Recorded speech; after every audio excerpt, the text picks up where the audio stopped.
इतना साधारण व्यक्तित्व, इतनी बड़ी लड़ाई में इतने साधारण व्यक्तित्व के साथ जो इतने निश्चल भाव से अपने लोगों के साथ मिलता है कि कोई कोई ना वो कोई जाति पूछता है, ना आप कहाँ से आए हैं पूछता है। आपको अपनापन उनको सिर्फ ये आभास होना चाहिए कि ये व्यक्ति मेरा अपना है, वो तुरंत गले मिल पड़ते हैं। तो एक किस्सा सुनाती हूँ। भैया को जब रहने की व्यवस्था नहीं थी तो भैया अपने एक मित्र के यहाँ रहा करते थे। मैं नाम नहीं खोलूंगी क्योंकि बहुत सीक्रेट। उनकी पत्नी सुबह को देखती थी कि भैया के जो जूते हैं उनमें मोजे कैसे रखे हुए हैं।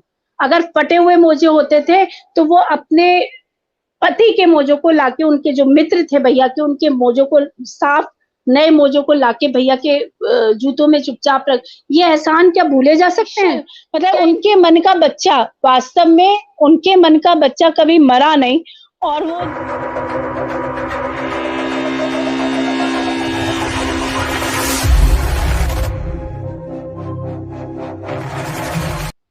यति नरसिंहानंद सरस्वती जी का पिछले 23 वर्षों का संघर्ष देखा है मैंने। वो दिन भी देखे हैं जब खाने के लिए पैसे नहीं होते थे, जब किसी डेस्टिनेशन पे लड़ने के लिए जाना होता था तो किराए के पैसे नहीं होते थे, चलने के पैसे नहीं होते थे, डीजल पेट्रोल डलवाने के पैसे नहीं होते थे, कभी किसी की गाड़ी उपलब्ध नहीं होती थी। उस पहनने के लिए ठीक से किसी ने दे दिया, अच्छा पहन लिया।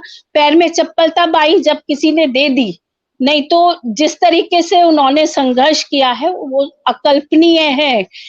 बड़े बड़े मठाधीश भी उस संघर्ष को नहीं कर पाए, वो विफल रहे। लेकिन इतना साधारण व्यक्तित्व, इतनी बड़ी लड़ाई में इतने साधारण व्यक्तित्व के साथ जो इतने निश्चल भाव से अपने लोगों के साथ मिलता है कि कोई ना वो कोई जाति पूछता है, ना आप कहाँ से आए हैं पूछता है। आपको अपनापन उनको सिर्फ ये आभास होना चाहिए कि ये व्यक्ति मेरा अपना है, वो तुरंत गले मिल पड़ते हैं। तो जब मैं पहली बार मिला था दीदी, उस वक्त की बात बता रहा हूँ, उनके पास में ये टैब हुआ करता था, ऐसा ही बिल्कुल ये पहले दीदी वो पूरा टैब टूटा हुआ था, आपको याद होगा? था।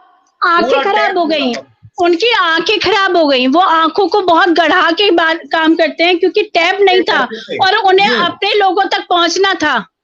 वो बहुत सालों तक उस टूटे हुए टैब से काम करते रहे, बहुत सालों तक।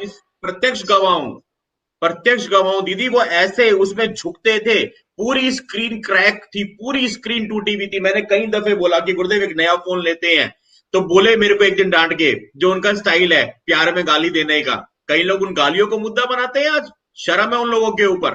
गुरुदेव ने प्यार में गाली दे बोला कि मैं तो साला बोल दूंगा मैं तो यहाँ पे, कि साले पहले अपना तो बदले, तेरा खुद का टूटा हुआ है। दीदी ये चीजें आज हम हंसते हैं, लेकिन इसके पीछे का दर्द दुनिया नहीं समझ पाएगी। एक मेरे पास में हमारी टूटी चप्पलें किसी ने नहीं देखी, भैया के फटे हुए कपड़े किसी ने नहीं देखे, फटे हुए मोजे। वो लोग उपलब्ध हैं जो चुपचाप। एक किस्सा सुनाती हूँ। भैया को जब रहने की व्यवस्था नहीं थी तो भैया अपने एक मित्र के यहाँ रहा करते थे। मैं नाम नहीं खोलूंगी क्योंकि बहुत सीक्रेट। उनकी पत्नी सुबह को देखती थी कि भैया के जो जूते हैं उनमें मोजे कैसे रखे हुए हैं। अगर फटे हुए मोजे होते थे तो वो अपने पति के मोजों को लाके, उनके जो मित्र थे भैया के, उनके मोजों को साफ नए मोजों को लाके भैया के जूतों में चुपचाप रख। ये एहसान क्या भूले जा सकते हैं? क्या इनकी कोई कीमत नहीं है? ये जो जिस माँ ने या जिस बहन ने या जिस भाभी ने ये किया होगा, क्या हम इतने हमारा खून पतला, देखिए किसी का भी होगा, लेकिन डासना देवी मंदिर के लोगों का खून इतना पतला नहीं हो सकता कि वो इन एहसानों को भूल जाए। किस व्यक्ति ने किस तरीके से इस युद्ध में, इस लड़ाई में, इस धर्म की रक्षा के लिए हमारा साथ दिया है, ये सिर्फ हम जानते हैं। ये सिर्फ हम जानते हैं, ये कोई और नहीं जान सकता, क्योंकि उस पीड़ा को हमने झेला है। रुमाल रखना, कपड़े नहीं है तो देखा कि आज स्वामी जी फटे हुए कपड़े या कपड़े में कहीं छेद हो रहा था तो नए कपड़े लाके दे दिए, स्वामी जी आपके लिए लाए। ये एहसान किसी के भूले जा सकते हैं? नहीं। उन लोगों के जिनका इससे कोई स्वार्थ नहीं था, जिनका डासना देवी मंदिर से कोई लेना देना नहीं है।